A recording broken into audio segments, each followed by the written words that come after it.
help you to keep them from falling out as you're working on the next piece. Your mic on? No, it's not working, and I had trouble with it, so I'm just trying to speak loud. Okay. You won't get the video. We'll get the tape then? It will work. It was turned off here, just so you know. Oh, okay, that's fine. That's fine. Put it back on. Well, you can try, John. Okay. Here, give me this.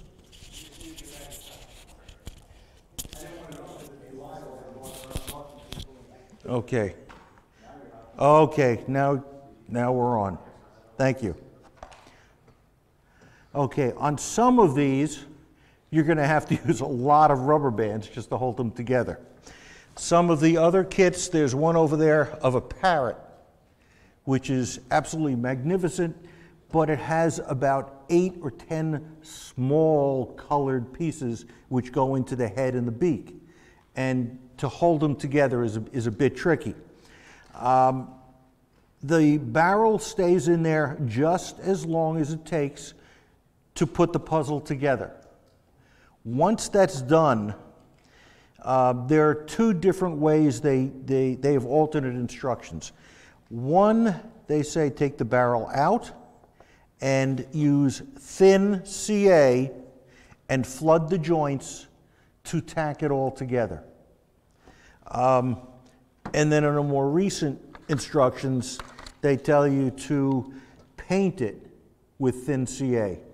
Frankly, I like flooding it because that way I know it's not going to fall apart, or I feel a little more secure about it. You flood it inside and outside? No, I just flood it outside. With the rubber band on? With the rubber band on, because the rubber band will turn off. I mean, at some point the rubber band's going to be, really stiff. It's CA'd, so it won't hurt anything. Different kits are going to have different levels of difficulty. The first time I made one of the American flags, it was a challenge because of all the stars and what have you. There are other kits. There's one which I've yet to do, which I am looking forward to, which is a moonscape, it's called. It's got a special mylar tape, which you put on the brass tube before you glue it in, just so that the translucent planet will have something other than brass to reflect off of. It also includes sterling silver wire to represent stars and so forth. It's kind of cool, but I know it's going to be a challenge. After I have done it, I will bring it in and show it for show and tell. Okay, so you have this tube which is all glued together. There is no, you have the kit which is all glued together. You have no tube in it. In order to get the tube in it, what you're going to have to do is drill out the inside of the kit. When Andy first started doing it, he was wrapping sandpaper around a dowel, and I forced him to buy one of their sanding mandrels, and his response was, "Oh yeah, that's a lot easier." It really is. And I only knew about it because John Puckhabert told me about it. With this, you can very easily get the inside uniform, no problem, no brainer. Excuse me? I would be a little loath to use that. I think that might be a little too harsh. Normal, keep it easy. Just leave the tube in before you flood it with CA. I've done dozens of these. I've never had one break. I have done that by accident only, and I have not had a problem, but that's not according to their instructions. So I'd rather, say what his instructions are, because they work very well. He also says when you're gluing the tube in, because there are a bunch of individual pieces which are fitted in here, and they are not exactly perfectly fitting. You're going to have some which are a little loose, some are a little tight. You're going to have some gaps in the tube, some differences between the surface of the tube and the surface of the kit. That's one of the reasons he recommends using epoxy to glue the tube into the kit. I use the JB Weld. It works well for me. It is slightly, there's a slight bit of give to it. Also, it's reclosable. And because it's reclosable, it's reusable. I like that very much. Others I've tried, not so much, and it got messy and expensive. Is there a lot of time? Excuse me? When you put that epoxy on, do you have a lot of time? It's a 5-minute epoxy, so I try to accumulate about 4 or 5 pen kits and do them all at one time. And then in about 4 or 5 minutes, I know Andy likes to wait overnight. At about 4 or 5 hours, it's ready to go. I've not had a problem. And what you end up with at that point, let me take this off and bring it over here so you can see it.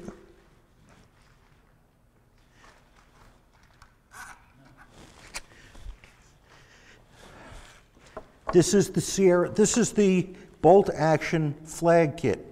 You can see the stars in it. You can see the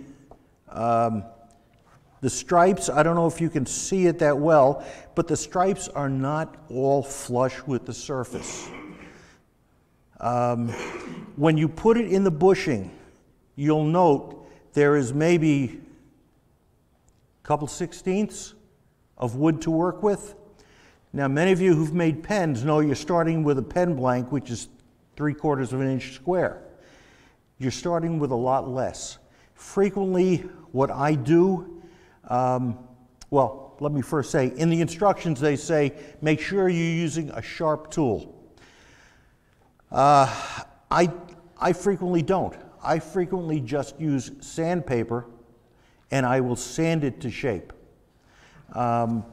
It works very well that way, and I know that I'm not going to take it too far. What happens, especially in something like one of the larger pens, you can see the difference here in the length. If you start with a skew, you're going to take this down in the middle a little bit, and all of a sudden, all you can make is a flat-sided, totally flat pen. I like to leave a little bit of contour in it. It's more pleasing to me aesthetically. And with something like this, it's almost impossible. However, in the interest of time, I'm going to mount this on the lathe, and I'm going to and I'm going to turn it with my newly sharpened skew. Norm, how thick is the wood on the kit? Before you start. 1/8 of an inch. It is not very thick. Now it's going to be interesting because I've not used this lathe before. What's that? Yes, but Yeah. doesn't make a pen. Which he always says very proudly. That lathe is notorious for eating tools. Oh, great, thank you.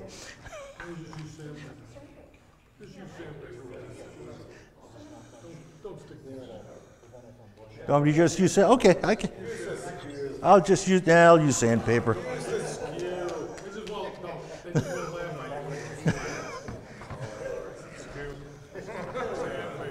Well, as your secretary, I will officially say, the hell with you, I'm going to use sandpaper. Okay. Typically, on all of my, we don't even have a stinking light here, so I brought my own. That's not good photographic. Oh. That's better.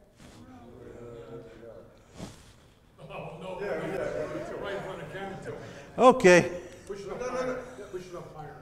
Up higher? Yeah, turn it on, and maybe not, don't put it exactly on the work? There you go. There we go. Okay. Are the stars sticking up? Yes, the stars are sticking. Three-dimensional on the screen. Okay. Forward. Okay, how do we turn this thing on? Pull the red knob out. Oh, okay. Turn that up. Ah, there we go. On forward. You did. Yeah, it's on forward.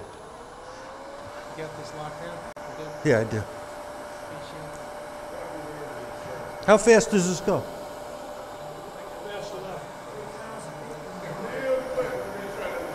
Right now it's going to 1284. Typically I'll sand at 2000. Doesn't seem to want to.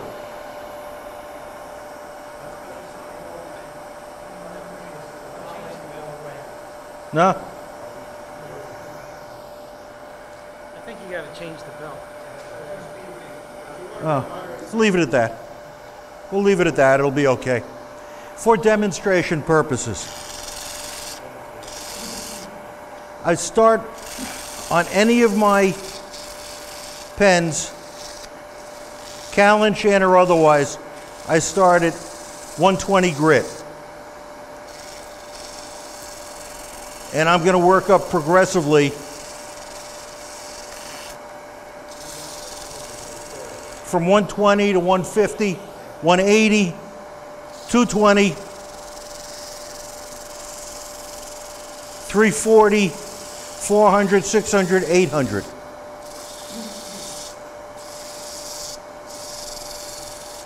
Okay, let's...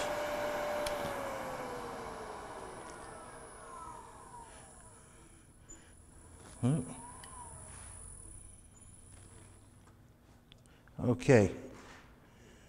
You can see where we're starting to go, hopefully.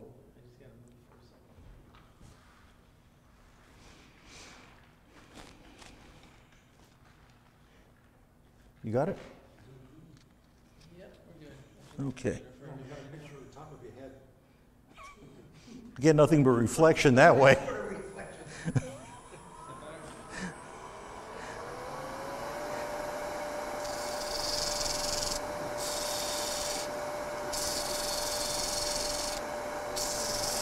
I know it's not the mark of a true craftsman by sanding to shape, but sometimes that's what we got to do, especially when it involves small parts. Can you speak louder? This one, well, the first time I did it took me 3 hours.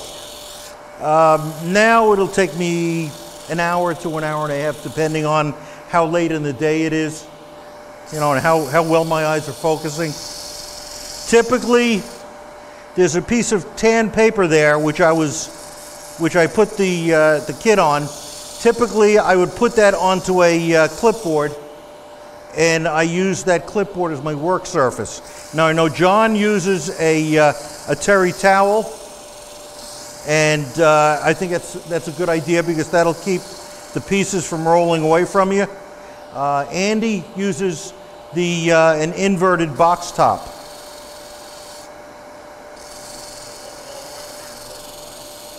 What was that?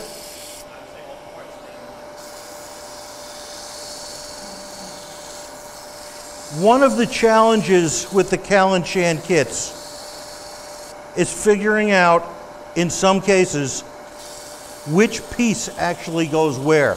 Because some of these are so tiny. If you take a look at the couple of the pens there, which have the staff of Aeschylus or the caduceus, you'll see a snake winding around a staff. That's great, but some of those pieces are successively smaller and smaller and smaller, and they get so small that it is really hard to see which piece is rounded and which piece is flat. Okay.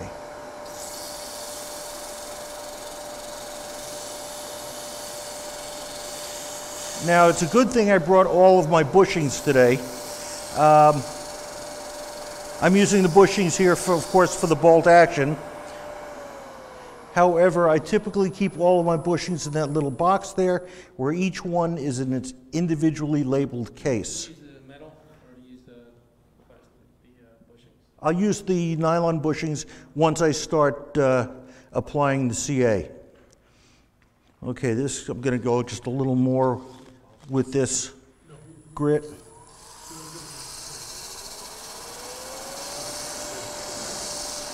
And pretty much all of my pens are done with a CA finish.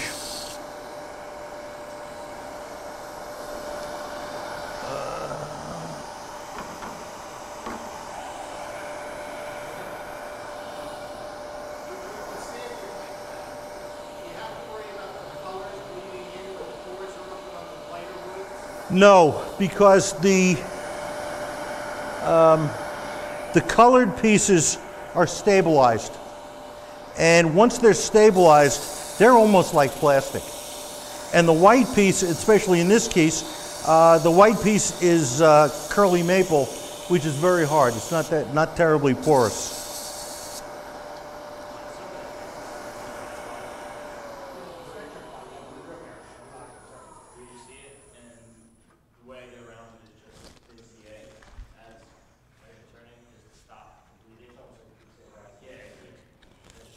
Have you found bleeding? Okay, because I haven't experienced that yet. Oh, okay.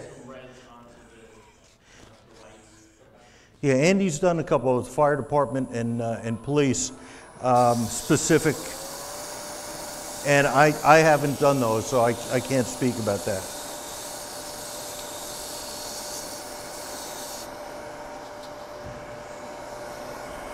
Okay, 180.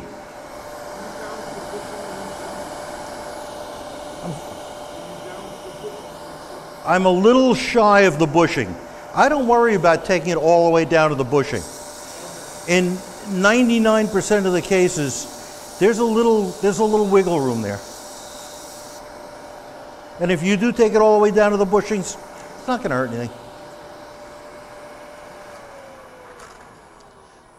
Okay, now we're down to 220. It's starting to feel fairly smooth. You don't have the problem with the different colored woods protruding up above the surface.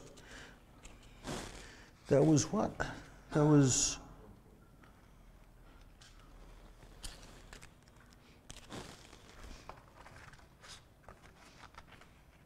Okay, I forgot the 320. Okay.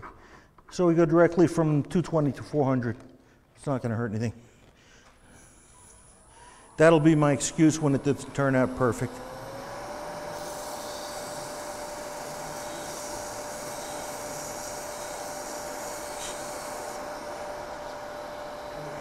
By the way, I apologize for forgetting the 300 grit. I have been obsessing about this for the last few weeks. He knows. Just in little naps. The sanding, the sandpaper I'm using is New Wave sandpaper. This is stuff I picked up from Barry Gross, and most of what I'm doing here I learned from Barry Gross, either from the demos he's done here, sometimes from the demos that he's done at the woodworking show, and sometimes just from calling him and asking him, hey, what do I do in this case? He is very friendly, he is very willing to share. Now, I also created a handout there which tells you all of the tools I'm using. It tells you where I get them. And if you have any questions, I'm happy to speak about that, to speak to anyone about that. Following the 800 grit, we go to Kallenshaan pads. Now, these are labeled 500, 1,000, 2,000, and 4,000. These are, I gather, European grits, which means they are 3 times as as high, so the 500 is actually 1500. Use it lightly. You will take some wood off, and you'll see it in the pad. If you use too much effort, they're plastic, they'll start to melt, and you'll get some black marks on the turned piece. When you get the dust in the pads, just take your compressor and blow it out, and you're back to the starting point.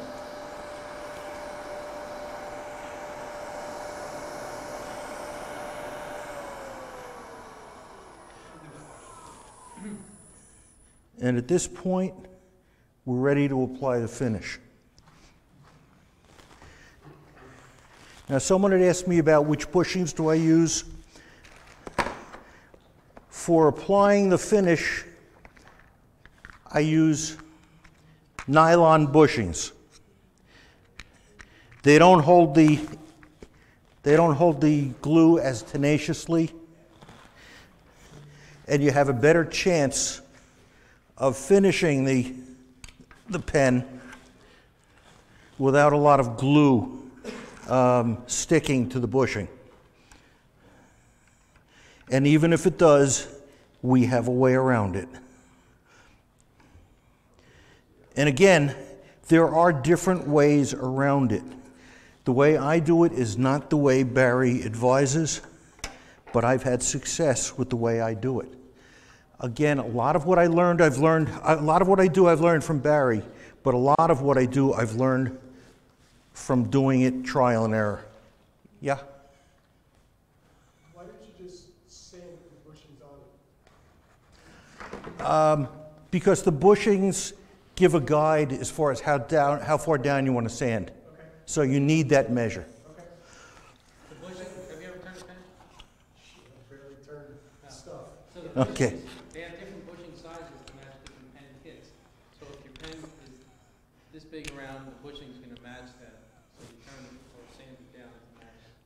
So when it lines up with the pen parts, it's smooth.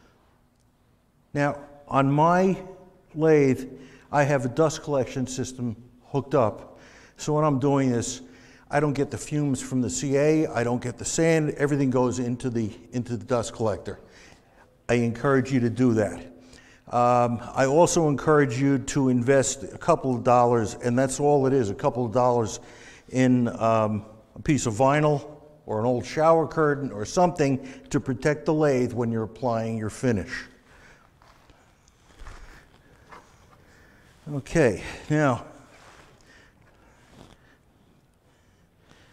the finish on this is medium CA.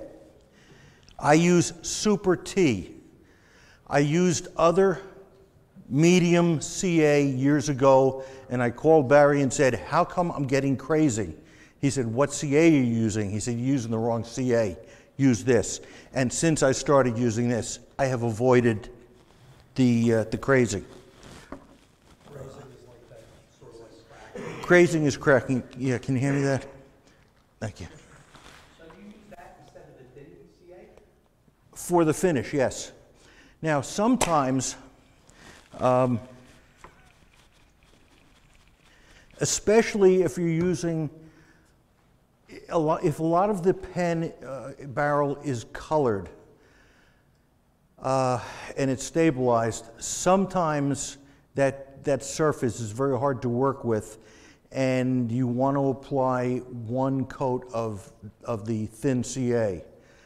In my case, since I'm flooding it with thin CA to begin with, that's sort of covering that base. I know Andy had some problems with some. He started doing that, and his kits now are coming, his pens now are coming out absolutely magnificent. So again, it's trial and error. What works for you? Okay. Do you use this kind of super glue for all of your pens? Yes. Just not Yes. these kits? All of my pens. I like the finish it gives me, so why should I, play around with something else? Rags in a box. Rags in a box, cut and folded, make a wonderful applicator.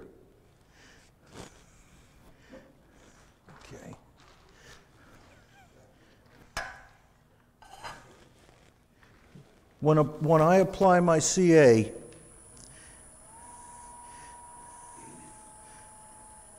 I apply it at 300 RPM.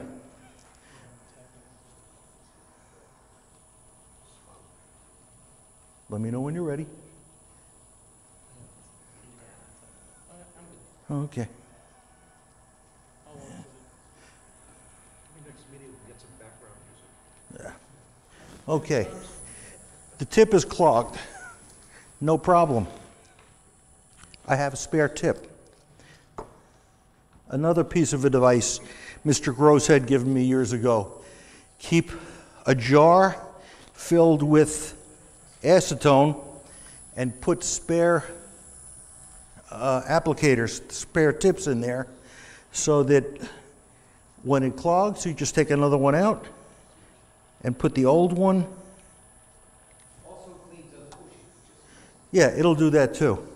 Now, I start on the right side, move it to the right, and slowly move it to the left, back to the right. That's the first application. I'll put 6 coats on. That's dry.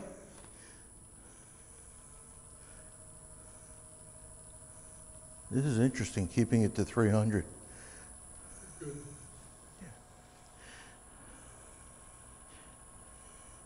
Since I started on the right, next application goes on the left. I am not applying much pressure. Very, very light, very slow. I don't want to apply much pressure because I don't want to squeeze the CA out. You might have a case of fumes. Is good. Well, when I was younger, I would have tried to get the fumes, but that was something else. What? Wrong fumes. That explains a lot. Yeah, and this I admitted in front of my son. Oh. No, he left. He'll be back, he knows. Okay. Now, it's interesting that when you put on the first coat of CA, all of a sudden you see the red is starting to pop a lot more. That's one of the nice effects of it. That was 3. How many do you do? 6. And I'm getting it all over myself, which is not unusual. Sometimes I'll keep an acetone-soaked rag handy so I can rescue myself if necessary. We're up to 4. What's that, John? Mom doesn't complain about it too much. Nah. We're married 46 years. She puts up with a lot.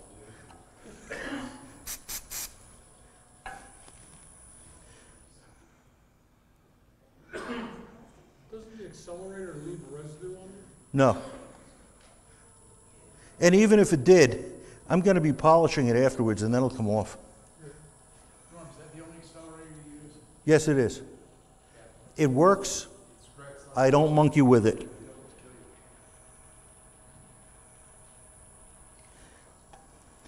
If anyone else here has any other ways of doing it, I would be eager to find out how. You don't sand between applications? No, no.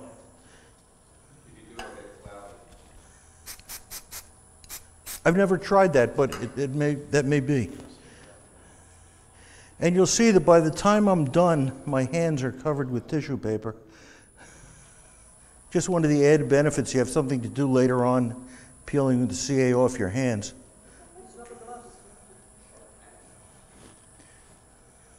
Okay, this is coat number 6. Guys don't wear rubber gloves. No, not real men. No, only if you have an open sore, which I generally try to avoid. Oh, no, no, I mean, and I try to avoid the open sores because then what Bill was talking about may kick in. Okay, that's 6 coats.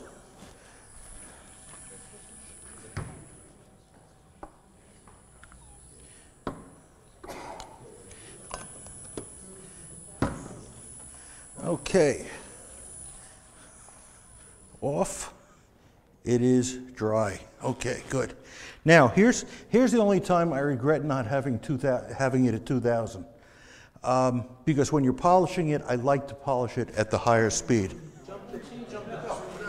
Can you change the belt? Yes.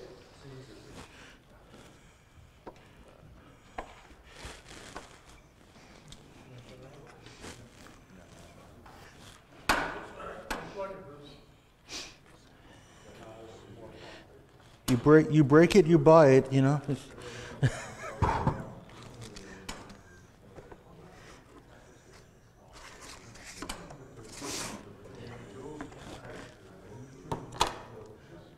Oh, no, here we go.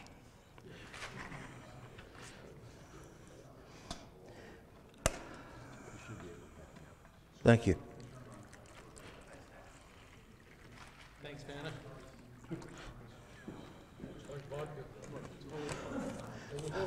No, we can't. Rules say no drinking, you know, not yet. Okay.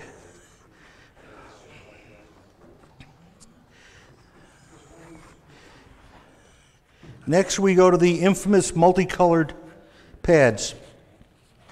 I don't know the grits. However, the last grit, I believe, is 21,000 grit. The first one, I mean, you can come up and take a look at them later. It is fairly rough. One of the things I advise anyone I'm talking to about this is make sure you use plenty of water on the pad. You want to make sure that without it, you're trying not to introduce scratches into it. Oh yeah, look at it go.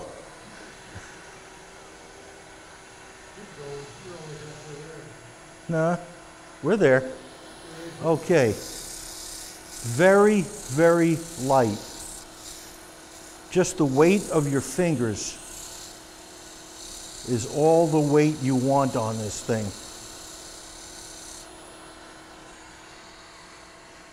Okay, I don't know if you can get in here. See the slurry that's on here?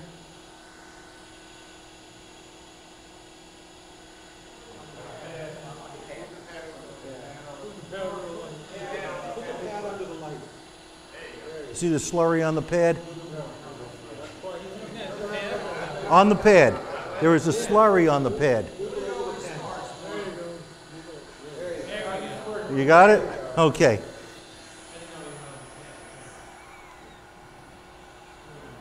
Okay.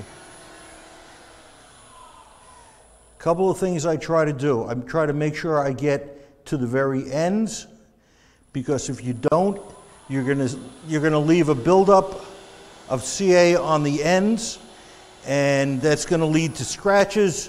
It's not gonna be very appealing. Okay, the flip side of the yellow. Again, on this one, the weight of your fingers is all. Is Charlie Curlew here tonight? Here you go. Charlie came over and we went over this at my place, and he's doing some nice pens now.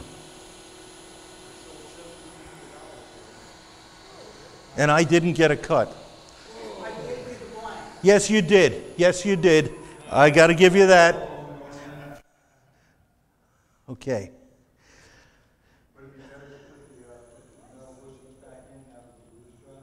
I'm sorry, say again? Would it be better to put the metal bushings back in now that No, because what happens is sometimes you still get some glue from the nylon bushing, from the pen onto the nylon bushing. So we don't want to disturb that till the very end. Now the first pad is good for just basically cutting down the high spots so that you're going to be polishing the whole pen and not only the high spots. When you go to the orange, you can give it a little tiny bit more pressure, not a significant amount. Again, keeping it nice and wet so that you're hopefully washing away any of the residue.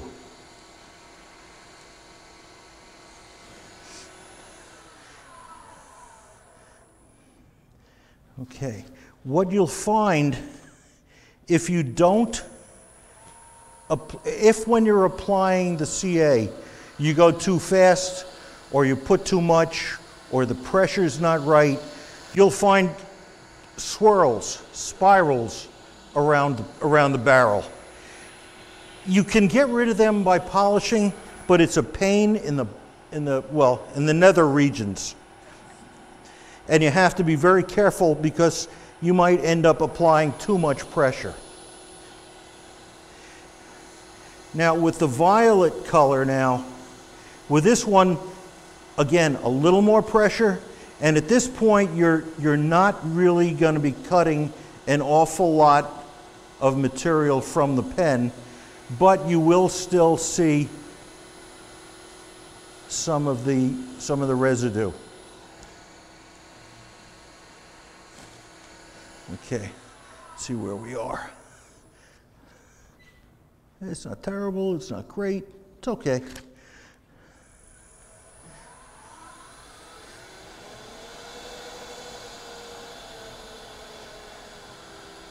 Come on. Probably because I'm not used to this lathe. I'll use that as an excuse. Okay. Hopefully we can make it great. With the last two applications of the polishing pad, you can use a little bit of pressure, because here's where you're really going to get it to pop. Diane, remember when we made your pen? When we got to the last one, all of a sudden you saw the grain really come out and really shine. Well, that's what should happen here, if I'm lucky. Otherwise, I made a fool of myself tonight, that's all. Okay, let's see. Oops, wrong way. Okay. Not terrible. Not terrible at all. Okay. Yeah, there may be a simple on-off switch for this. I don't know it. I'm not familiar with this one. We'll just go with this way. What's that? The red button? Now you tell me.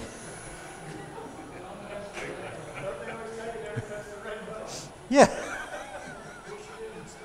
I thought that was the ejector seat. I'm sorry. Coming from you, I can understand that. Okay, the gray pad. Gray pad, we're giving it some pressure now. We want to polish it as much as we can. Now, once you're through with the 6 pads, there are other things you can do. There is an acrylic polish, a white viscous polish which you can put on. I don't like using that anytime I'm using it on a wood product, in case, look at that, the red button. In case there's any kind of a void in it at all, because that white will build up in there and it becomes very, very visible. Okay, this isn't half bad. But, as they say, but wait, there's more. Okay.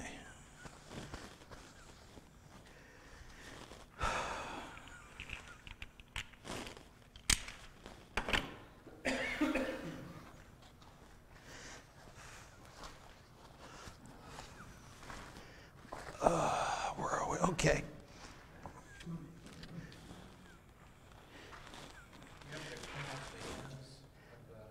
Sometimes you do, and I'll show that. Okay. We take this off, take off the bushing. I like removing the whole piece and then just wiggling it back and forth in case it has stuck, and it appears it has. Okay, you can see there's some residue. Can you get that?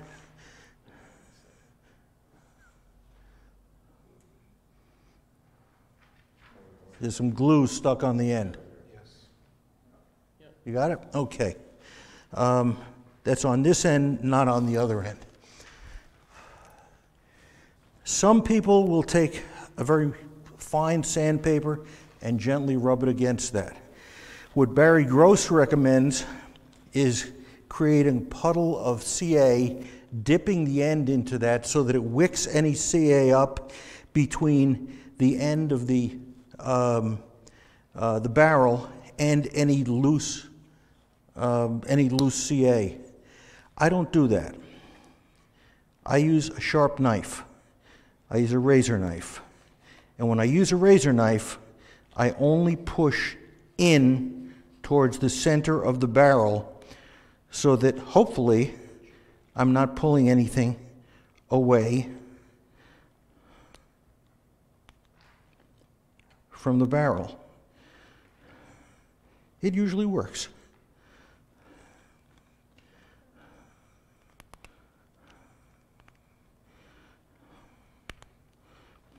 This is an unusually thick accretion, but oops, let's see, a little more right here. There we go, we got it.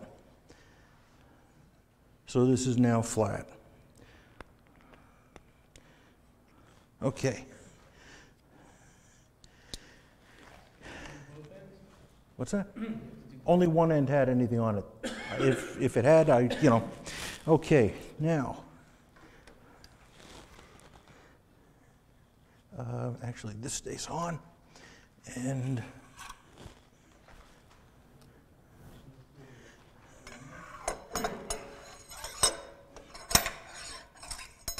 it's neat the way that works.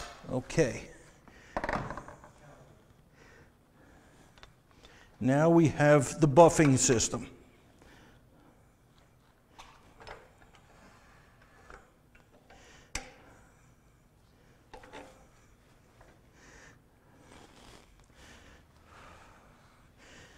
I wish I could tell you how fast my lathe is going when I'm buffing. But I use my old Craftsman lathe. Got to use it for something. And I use that for buffing. And that's only a #1 Morse taper. Okay, Jeweler's Rouge. Hang on a second.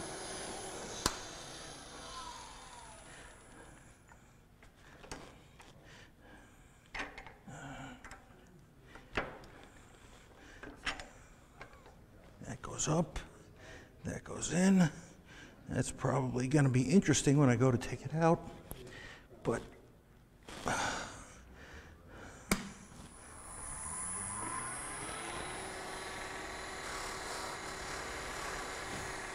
okay.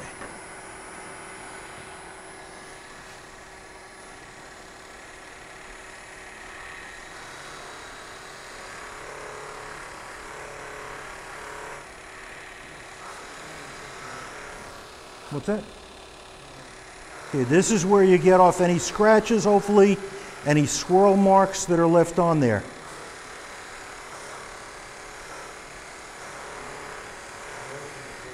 And I will be very honest with you and say that there are a number of times where I frequently don't even have to do this. I feel good about that. But I also generally try to be very, very critical, and if I see anything, I'll come and I'll start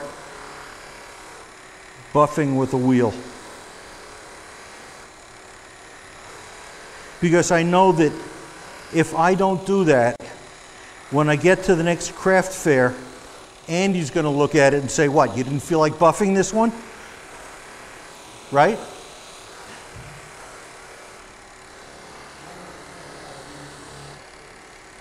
Hey, we need critics, and as everyone here knows,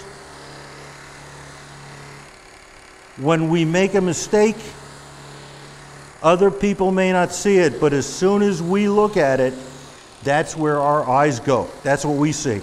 All we see is the error.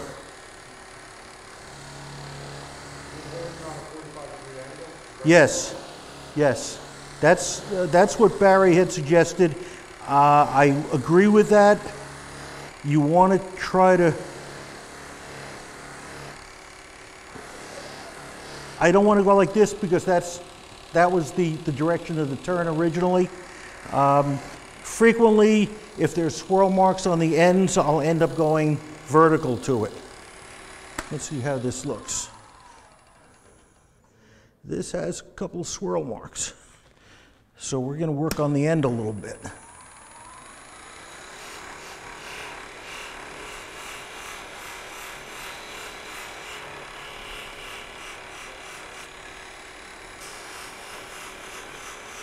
Now, some of you may remember or may not, but a few years ago, I had carpal tunnel syndrome, and I had surgery on my hands because of that. Happily, it was successful because before the surgery, I couldn't even hold this. This would be flying into Roger's lap.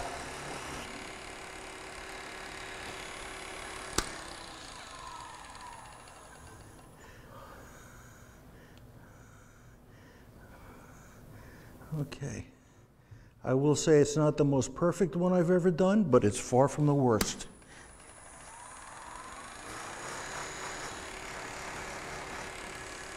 Okay. The last part of this is assembly. Let me send this around so everyone can take a look at it. If you like it, that's great. If you don't, well, that's what happens.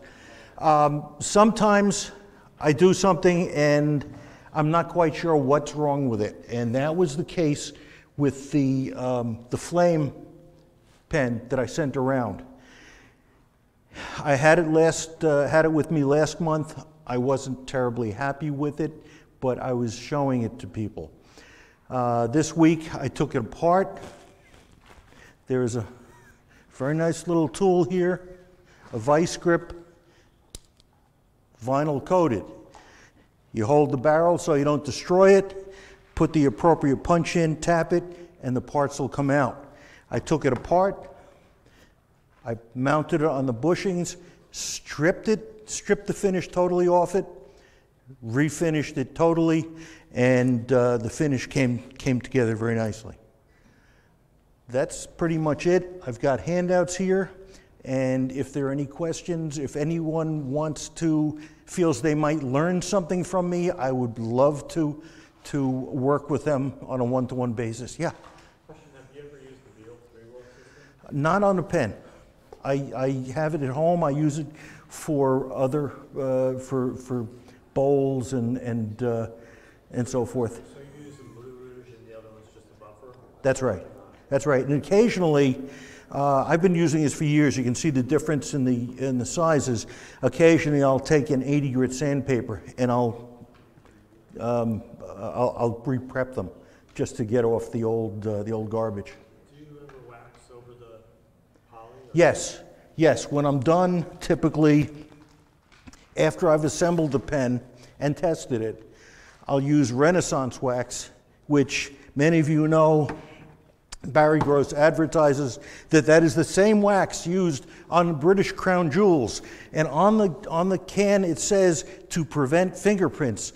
I don't know how many fingerprints they get on the British crown jewels, but but it works. What's that? Yeah, I hope so. I have one comment. These things come with instructions. Read the instructions completely before you start, because there are some sequences in some of the parts that you have to follow. Right, and a couple other things. Thank you, John. Ken Nelson in Kallenshaan is a really, really nice guy. There have been times where I had a problem. On one of the soccer ball kits, I made it, and one of the black pieces went flying when I was turning it, and I lost it. I called him, and he was good enough to send me the little black piece that I was missing. I glued it back in, finished it, and sold it. There was another time not too long ago where I ordered a couple of the American flag kits, and they both came to me totally crushed and mangled. I called him and told him which parts. He had them in the mail to me the same day. There are other times I have made mistakes on my own, and he helped me out with it. He is, hey, it's his process. He's a font of knowledge on this stuff. He is eager to share it because he knows he's going to get sales that way. He was at the National Symposium in Portland, and I had suggested to Ray that he speak to him about possibly coming to the one in Reading if he can make it. He is a very nice guy. He's eager to please. Like me, he likes to schmooze, so when I place an order, it takes half an hour, 45 minutes, just because we're talking for a while. Where's he located? He's in Nevada. Yeah. Norm, are there any other brands of kits that you use? There's one other, Laser Lines, L-A-Z-E-R-L-I-N-E-Z. When I first got it, I was disappointed because there were no instructions in the kit, and I realized that the instructions have to be downloaded with from the website. Bottom line is, I don't like it. I don't like Laser Lines. They're less expensive. All of his kits, now with Kallenshaan, with a lot of his kits, if the design is going to go around most of the barrel, it's not going to fit because you're going to have to open it up a little bit, but there's no flex in this stuff. So he will tell you where to break it, or he will give it to you in different pieces so that you can fit it in yourself.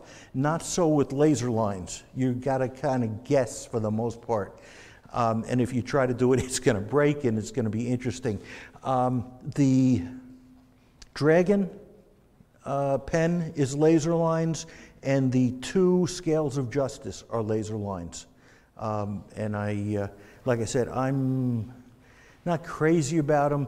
They do have some designs which Kallenshaan doesn't. John was looking for a dentist design, and I was able to find him one at Laser Lines, and he also ordered a kit for me. If we can't remember which one it is, but when it comes in, we'll figure it out.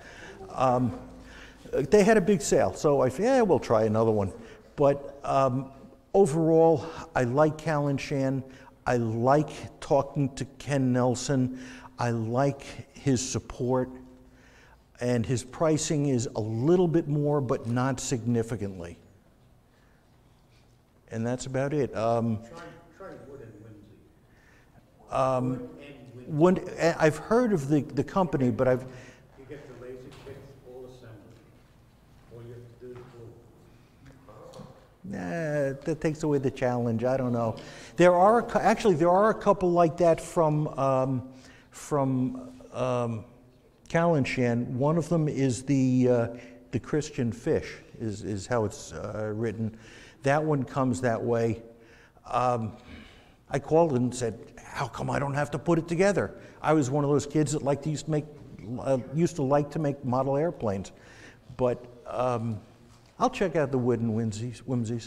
I'll take a look at it. A lot of interesting designs that nobody else. That's the key. That's the key. If the designs, a lot of the Kallenshaan stuff, he has like the flag of Arizona and stuff like that, which I don't know why, but he's got. People from Arizona. Yeah, well, he's. I asked him about that. I asked him why doesn't he have a dentist kit, and he said, yeah, he's had some requests, but he just hasn't had a chance to make it because it takes a while to do it. But I've had a lot of success with it. I really enjoy making them, and I hope you learned a little bit. I hope you enjoyed what I'm doing, and any feedback on the piece I sent around?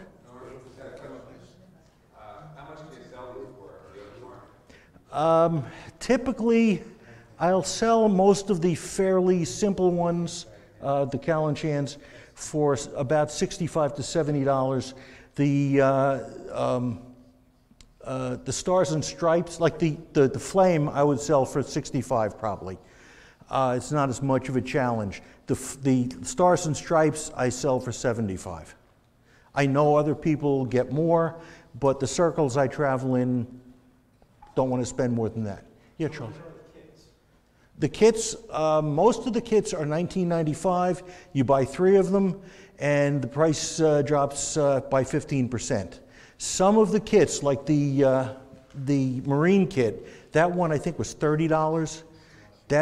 You also get 15% off and so forth, but that has so many really involved parts, so many different colored parts that, I mean, picture having a part which is, you know, a 32nd of an inch or a 64th of an inch thick, and it's a different color than another piece. It's interesting. Yes, Al? No, good point, thank you. The one I'm passing around is bolt action. Most of the others I do are Sierras, are the Berea Sierras, very similar to Gatsby's and what's the other one? The Gatsby, the Sierra. Mesa, Monet. Mesa, is it Mesa? Mesa? Yeah, depending on who makes it. One thing with Kallenshaan, he also sells a pen called Timber Bits. Timber Bits is the Australian version of of Berea's Sierra. He says it's probably 1 generation older in terms of the ISO manufacturing quality standards. It's manufactured in the same plant. The pricing is the same. I happen to like it because I think on that some of the colors, the colors are a little different, and I happen to like that one. So it depends on the kit. Sometimes I'll use a Sierra from Berea. Sometimes I'll use a Timber Bits, whatever I think is going to look the best. Same bushing. Same bushing. And that's about it. Anyone else? Thank you. I've got Kallenshaan's cards up.